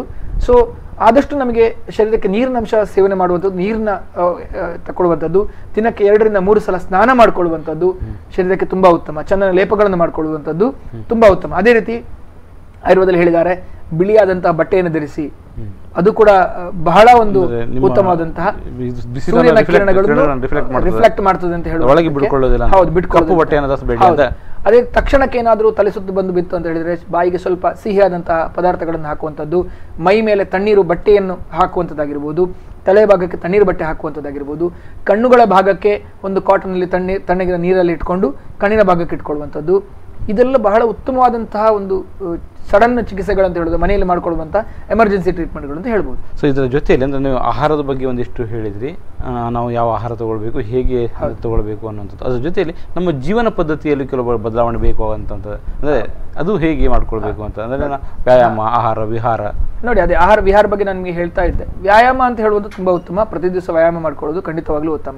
ಆದರೆ ಅತಿಯಾದಂಥ ವ್ಯಾಯಾಮ ಖಂಡಿತವಾಗ್ಲೂ ಮಾಡ್ಕೊಳ್ಳಿಕ್ಕೆ ಹೋಗಬಾರ್ದು. ಯಾಕಂತ ಹೇಳಿದ್ರೆ ಬಿಸಿಲು ಆಲ್ರೆಡಿ ನಮ್ಮ ಶರೀರಕ್ಕೆ ಶಕ್ತಿ ಇರೋದಿಲ್ಲ. ಸೊ ಶಕ್ತಿಯನ್ನು ಕಾಪಾಡ್ಕೊಳ್ಬೇಕು. ಅದಕ್ಕೆ ಬೇಕಾದಷ್ಟು ವ್ಯಾಯಾಮ ಮಾಡುವ ಸಮಯ ಅಲ್ಲ, ಖಂಡಿತವಾಗ್ಲೂ ಹೆಚ್ಚು ವ್ಯಾಯಾಮ ಮಾಡುವ ಸಮಯ ಖಂಡಿತವಾಗ್ಲೂ ಅಲ್ಲ. ಆದ್ರೆ ನಿಯಮಿತ ವ್ಯಾಯಾಮಗಳಿರ್ಲಿ, ನಿಯಮಿತ ಆಹಾರಗಳಿರ್ಲಿ, ಸಮಯಕ್ಕೆ ಸರಿಯಾಗಿ ಆಹಾರ ಸೇವನೆ ಮಾಡೋದು, ಅದಕ್ಕಿಂತೆಲ್ಲ ಮುಖ್ಯವಾಗಿ ಸಮಯಕ್ಕೆ ಸರಿಯಾಗಿ ಬೇಕಾದಷ್ಟು ನೀರನ್ನು ಸೇವನೆ ಮಾಡ್ಕೊಳ್ಳುವಂಥದ್ದು. ನಾನು ಎಲ್ಲರಿಗೂ ಹೇಳುವುದು 4 ರಿಂದ 5 ಲೀಟರ್ ಅಷ್ಟು ನೀರನ್ನು ಸೇವನೆ ಮಾಡ್ಕೊಳ್ಳಿ. ಹೆಚ್ಚಿನವರಿಗೆ ಈ ಬೇಸಿಗೆಗಾಲದಲ್ಲಿ ಏನು ಕಿಡ್ನಿಯಲ್ಲಿ ಕಲ್ಲುಗಳು ಕಾಣಿಸ್ಕೊಳ್ಳುವಂಥದ್ದು ಅಥವಾ ರಿನಲ್ ಸ್ಟೋನ್ಸ್ಗಳನ್ನೇನು ಹೇಳ್ತೇವೆ ನಾವು, ಕಲ್ಲುಗಳು ಕಾಣಿಸ್ಕೊಳ್ಳುವಂಥದ್ದು, ಮೂತ್ರನಾಳದ ಕಲ್ಲುಗಳು ಕಾಣಿಸ್ಕೊಳ್ಳುವಂಥದ್ದು ತುಂಬ ಜಾಸ್ತಿ ಆಗಿರ್ತದೆ. ದಯವಿಟ್ಟು ನೀರಿನ ಸೇವನೆ ಜಾಸ್ತಿ ಆಗಿರಲಿ.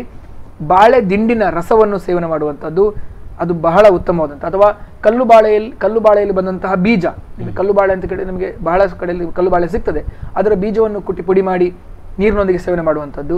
ಅದೇ ರೀತಿ ನುಗ್ಗೆಕಾಯಿಯ ಬೀಜ, ನೋಡಿ ಬಹಳ ಒಂದು ಉತ್ತಮವಾದಂತಹ ಒಂದು ಚಿಕಿತ್ಸೆ ಅದು ಕಿಡ್ನಿ ಸ್ಟೋನಿಗೆ. ಏನು ನುಗ್ಗೆಕಾಯಿ, ಒಣಗಿದ ನುಗ್ಗೆಕಾಯಿಯ ಬೀಜವನ್ನು ಹುಡಿ ಮಾಡಿಕೊಂಡು 1 ಚಮಚದಷ್ಟು ಬೀಜವನ್ನು ಹುಡಿ ಮಾಡಿಕೊಂಡು ಅದನ್ನು 1 ಗ್ಲಾಸ್ ನೀರಿಗೆ ಹಾಕಿ ಕುದಿಸಿ ಆ ನೀರನ್ನು ಸೇವನೆ ಮಾಡುವಂಥದ್ದು ಈ ಕಿಡ್ನಿ ಸ್ಟೋನಿಗೆ ಬಹಳ ಉತ್ತಮವಾದಂತಹ ಒಂದು ಚಿಕಿತ್ಸೆ, ಸುಲಭ ಚಿಕಿತ್ಸೆ ಅಂತ. ಹೌದು, ಸುಲಭ ಚಿಕಿತ್ಸೆ. ಅದೇ ರೀತಿ ಖಂಡಿತವಾಗ್ಲೂ ಆ ಕಿಡ್ನಿ ಸ್ಟೋನ್ದಲ್ಲಿ ಹೋಗ್ತದೆ. ಸಾಧಾರಣ 8 ರಿಂದ 10 mm ಒಳಗಡೆ ಇರುವಂತಹ ಕಿಡ್ನಿ ಸ್ಟೋನ್ ಹೋಗ್ತದೆ. ಯಾಕೆಂದ್ರೆ ಜಾಸ್ತಿ ಆದರೆ ಸ್ವಲ್ಪ ಕಷ್ಟ ಆಗ್ತದೆ. ಬಟ್ ಅದನ್ನು ಕೂಡ ಆಯುರ್ವೇದದಲ್ಲಿ ಕೆಲವೊಂದು ಚಿಕಿತ್ಸೆಗಳು, ಕಲ್ಲುರುಕ್ಕಿ ಅಂತ ಹೇಳುವಂಥ ಒಂದು, ಮಲಯಾಳದಲ್ಲಿ ಕಲ್ಲುರುಕ್ಕಿ ಅಂತ ಹೇಳ್ತಾರೆ, ಕಾಡು ಕೊತ್ತಂಬರಿ ಅಂತ ಹೇಳುವಂಥ ಒಂದು ಗಿಡ ಇದೆ. ಆ ಗಿಡ ನಮ್ಮಲ್ಲೆಲ್ಲ ಬೇಕಾದಷ್ಟು ಸಿಗ್ತದೆ, ಈ ಸಮಯದಲ್ಲಿ ಬೇಕಾದಷ್ಟು ಬೆಳೀತದೆ. ನೋಡಿ, ಅದಕ್ಕೆ ಹೇಳುವಂಥದ್ದು, ವಾತಾವರಣಕ್ಕೆ ಗೊತ್ತಿದೆ ವಾತಾವರಣದಲ್ಲಿ ಏನೇನು ಚೇಂಜಸ್ ಆಗ್ತದೆ, ಮನುಷ್ಯನಿಗೆ ಏನೇನು ರೋಗಗಳು ಬರ್ತದೆ ಅಂತೇಳಿ. ಈ ಸಮಯದಲ್ಲಿ ಆ ಗಿಡ ಬೇಕಾದಷ್ಟು ಸಿಗ್ತದೆ ನಮಗೆ. ಅದು ಈ ಕಿಡ್ನಿ ಸ್ಟೋನ್ಗಳಾಗಿರ್ಬೋದು ಅಥವಾ ಏನು ಮೂತ್ರನಾಳದಲ್ಲಿ, ಮೂತ್ರಕೋಶದಲ್ಲಿ ಕಲ್ಲುಗಳಿರುವಂಥದ್ದಕ್ಕೆ ಅದರಿಂದ ಮಾಡಿದಂಥ ಕಷಾಯ ಸೇವನೆ ಮಾಡೋದ್ರಿಂದ ಪೂರ್ತಿಯಾಗಿ ಅದು ಹೋಗ್ತದೆ. ಓಕೆ ಸರ್, ಇವತ್ತು ನೀವು ಬೇಗೆಯಲ್ಲಿ ನಾವು ಹೇಗೆ ಬದುಕಬೇಕು ಅನ್ನುವಂಥ ವಿಷಯದಲ್ಲಿ ಸಾಕಷ್ಟು ವಿಸ್ತೃತವಾದ ಮಾಹಿತಿಯನ್ನು ನೀಡಿದ್ರಿ. ಮತ್ತು ನಾವು ಅದನ್ನು, ನೀವು ಜೀವನ ಪದ್ಧತಿ ಅಂತ ಹೇಳ್ತೇವೆ, ನಾವೀಗ ಅದನ್ನು ಚಿಕಿತ್ಸೆ ಅಂತ ಹೇಳ್ತೇವೆ, ವಮನ ಕ್ರಮದ ಬಗ್ಗೆ ಕೂಡ ಹೇಳಿದ್ರಿ. ಸೊ ಅದಕ್ಕಾಗಿ ನಿಮಗೆ ಧನ್ಯವಾದ ಅರ್ಪಿಸ್ತಾ ಇದ್ದೇನೆ. Thank you. ಸೊ ಇವತ್ತಿನ ಕಾರ್ಯಕ್ರಮದಲ್ಲಿ ಕೇಶವರಾಜರು ನಿಮ್ಮ ಮಾಹಿತಿಯನ್ನು ಕೊಟ್ಟಿದ್ದಾರೆ. ಸೊ ಇವರಿಗೆ ಧನ್ಯವಾದ ಅರ್ಪಿಸ್ತಾ ಇವತ್ತಿನ ಆಯುರ್ಧಾಮ ಸಂವಾದ ಕಾರ್ಯಕ್ರಮವನ್ನು ಮುಗಿಸ್ತಾ ಇದ್ದೇವೆ. ನಿರಂತರ ಸುದ್ದಿ ಮಾಹಿತಿ ಹಾಗೂ ಮನೋರಂಜನೆಗಾಗಿ ನೋಡ್ತಾ ಇರಿ ಬಿಫೋರ್ ನ್ಯೂಸ್.